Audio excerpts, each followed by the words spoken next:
Right, so I have recorded the podcast, but this is the intro to the podcast because it needed a little bit of a preface. It's the first one. It's a bit of a ramble. There's a lot of there's a few edits where I just kept rambling or made some long-winded statements that were pretty much irrelevant when I listened back to them. It was meant to be more succinct and just kind of set the scene for the upcoming interviews that I'm planning to do. So yeah, bear that in mind. I ask for a little bit of forgiveness here and there if you're listening to it. But without further ado, here is the initial explainer podcast that I put together in order to answer any sort of questions around context and what I'm getting up to. Oh, it is a little bit boring.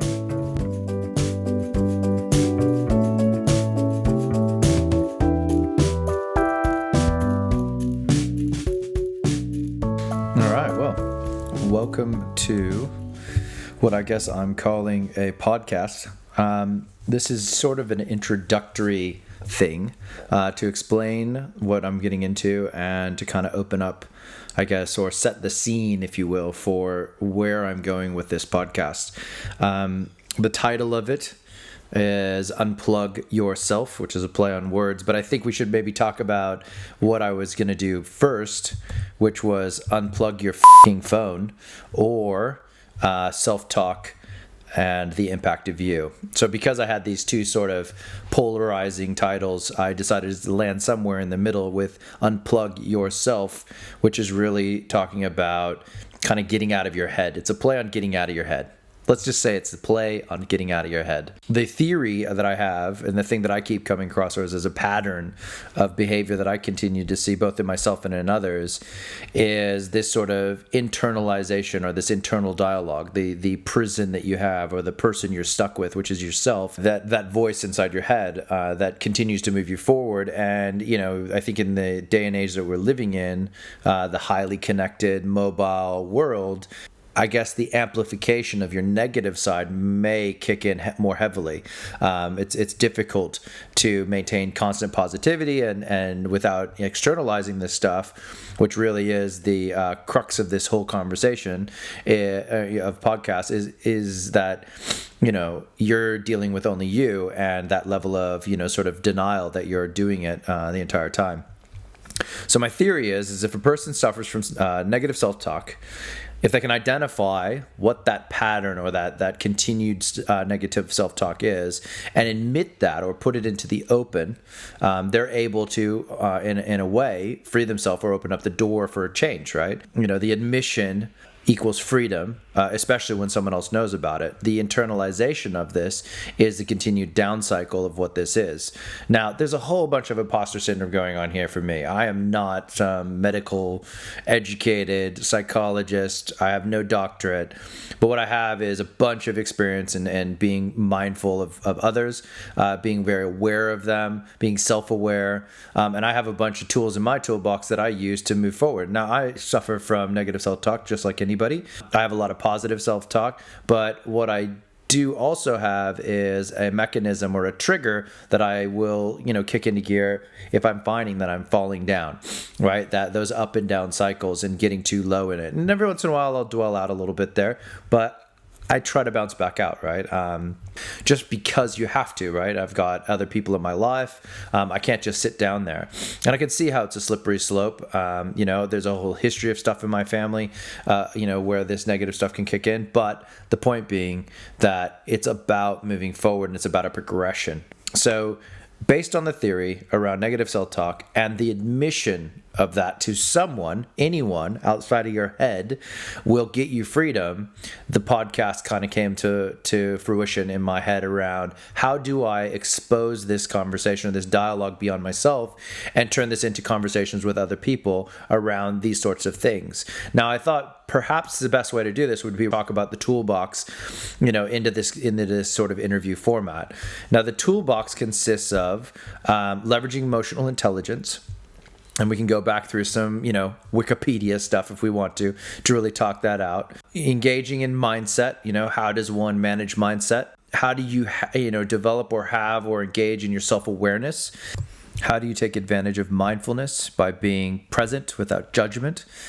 These are all critical things in the toolbox that I believe you should take advantage of in order to deal with self-talk and how to motivate yourself and move forward in situations that require it. So let's talk a little bit about emotional intelligence, right? This is, really about your ability to manage your emotions and, the emotions of others, right? And see these things. The definition, Wikipedia, thank you very much. Emotional intelligence is generally said to include at least 3 skills: emotional awareness, or the ability to identify and name one's own emotions, the ability to harness those emotions and apply them to tasks like thinking and problem solving, and the ability to manage emotions, which includes both regulating one's own emotions when necessary and helping others to do the same. So having control over these things is really important. I think in any situation, your emotions can either make or break it, right? Letting your emotions rule you can take you down a particular path, but also taking advantage of what emotions do for you to create energy and to create, power in yourself. It's a balancing act. It's a thing you need to harness in order to move forward. And also working with others or being around others, understanding how their emotions work is really important. If we talk about mindset as a definition, again, this wasn't Wikipedia. This was just more of a mindset, psychology type website. But really, the broad definition, when we talk about sort of a set of attitudes you might have, or a mindset, if you will, is that your mindset plays a critical role in how you cope with life's challenges. Such as in school, a growth mindset can contribute to greater achievement and increased effort. When facing a problem, such as trying to find a new job, people with growth mindsets show greater resilience. They are more likely to persevere in the face of setbacks, while those with fixed mindsets are more liable to give up. Again, growth mindset versus fixed mindset. I always think about who I am, and I'm a growth mindset person. It's all about new experiences. It's about the unknown. It's about the challenge. I don't want to sit idle or do nothing or do the same thing over and over again. I don't like to live in a perfect little boring comfort zone. And I'm sorry if that sounds negative, but sometimes a comfort zone can be a setback, right? A fixed mindset kind of locks you in. And not to say that a fixed mindset in certain situations don't work. It's just a tool or a mechanism. But I think the way that the world sort of defines mindset is you lean one way or the other. I lean towards a growth mindset because I always want to be in a position whereby I can, react and move with anything that comes my way. It doesn't mean that I will hit something challenging with this growth mindset, get a little bit negative, have to deal with some self-talk and little monsters in my head. But the point being that my mindset is just another tool or mechanism that allows me to move through these moments and try to go forward in the right way. The other bucket or the tool that we'll call out is self-awareness. Just the definition again from a more of a psychological perspective. This is your conscious knowledge of one's own character and feelings, right? So, do you know you? Or are you aware of who you are and how you feel? The broad brush here is self-awareness is having a clear perception of your personality, including strengths, weaknesses, thoughts, beliefs, motivation, and emotions. Self-awareness allows you to understand other people, how they perceive you, your attitude, and your responses to them in the moment. And again, who I am, what I offer, how I impact, my ripple out effect, knowing what that is, it has me operating in a very different way compared to someone who isn't aware of their impact. And I often run, my life in a way where I think about and who I am, my impact to others. What do my energy levels do? If I'm up, if I'm down, how do I speak? Do I wait? Do I talk?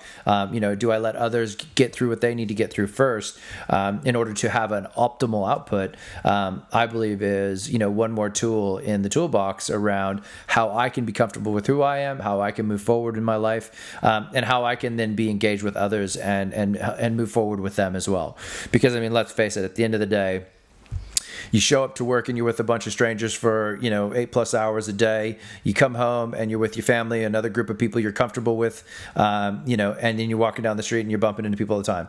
Human contact is inevitable, and what you do with your life is going to be the thing that defines you. And then the last sort of bucket outside of self-talk, a tool you can use in your toolbox is mindfulness.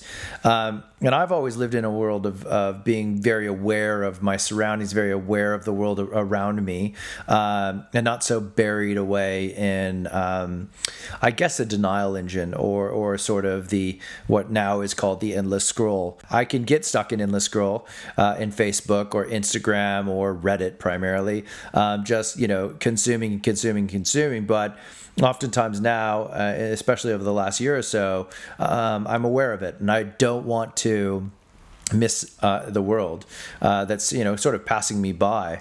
It's a fun game to sit in public and count the number of people who aren't glued to their phone, on a train.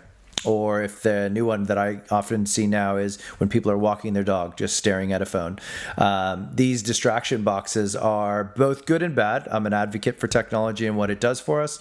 But I also agree that, the moderation engine, which is yourself, is broken. And if you don't have control of yourself, you're just going to go down an endless path. So practicing mindfulness is one mechanism, or again, another tool in the toolbox that allows you to take stock, be aware, and be amongst it, right? So the concept of mindfulness, and I think this is it's gray area, but really for me, it's about being fully aware and present in the moment.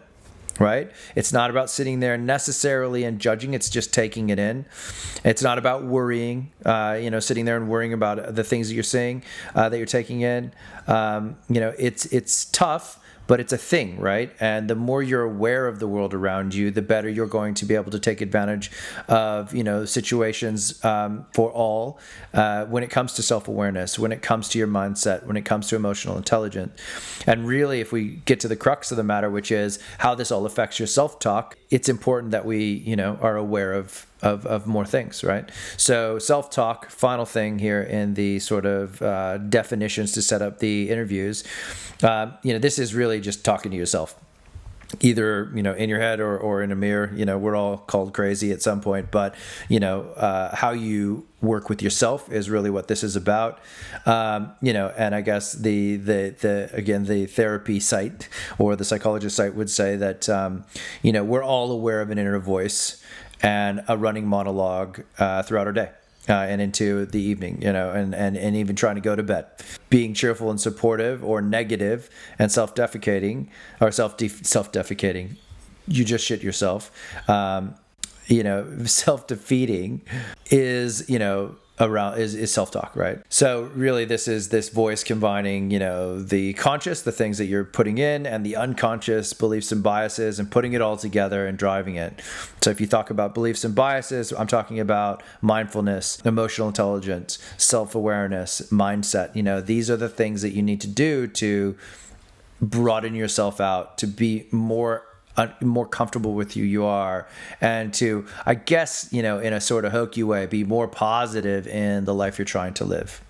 So I guess with that being said, or all of that being laid out, my hope is that through a series of interviews and talking to different people, sharing in their stories and kind of moving through these concepts, we can elicit a, sort of not self-help as such, but a conversation that will allow others to reflect on other stories and potentially realize or become more aware of who they are, and build their toolbox out in a way that is, more apt to get them where they want to go with life, and get through the things that we all get hung up on, which is that little internal monster that continues to tell you what is and isn't good, and then how you are or are not getting where you want to go in your life. So this is it. Unplug yourself. the podcast. Let's see how this goes. If you're interested in being a part of it or an interviewee, a participant, reach out. Outside of that, I'm going to be chasing people up for doing interviews. There's a survey on the website, unplugyourself.net, because .com and .com.au, what a pain in the butt domains are. Nevertheless, maybe a network of people working together can create a stronger group of people, and that's the idea. So thanks for listening this far. If you got any feedback, let me know. Outside of that, have a great one.